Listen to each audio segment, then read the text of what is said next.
The Grizz football team is in a holding pattern this week while navigating COVID-19 contact tracing. The Champion Center was recently closed after positive cases were discovered on the UM campus.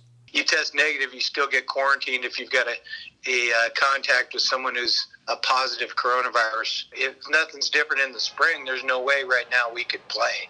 The NCAA has outlined a schedule for football in the spring, allowing teams to play 8 regular season games in advance of the FCS playoffs, which would start in mid-April. Do our players want to play in the spring? If they want to play, then I'm all for it, but it's ultimately up to them. The Big Sky Conference remains committed to playing in the spring, and a schedule is expected to be announced within the next few weeks. But Hauk says plenty of hurdles still need to be cleared. Is playing a spring season physically doable for our guys? That's a real question. Football's a physically tough sport. Can guys play a season in the spring? How many games is that? How will they do in the fall after playing that? I mean, there will be some cost. If teams play in the spring, there will be some cost to performance in the fall.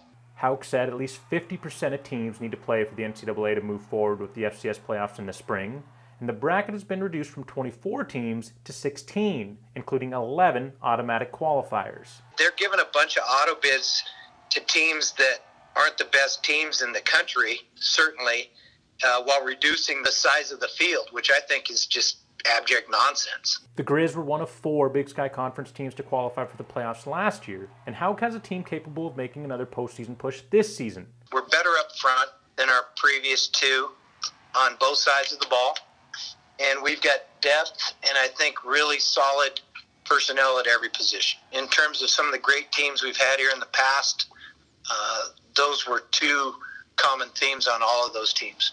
Hauk also noted that there are still some unknowns with this year's team, but he's hopeful that they're able to return to practices next week to start getting more answers. Slim Kimmel, MTN Sports.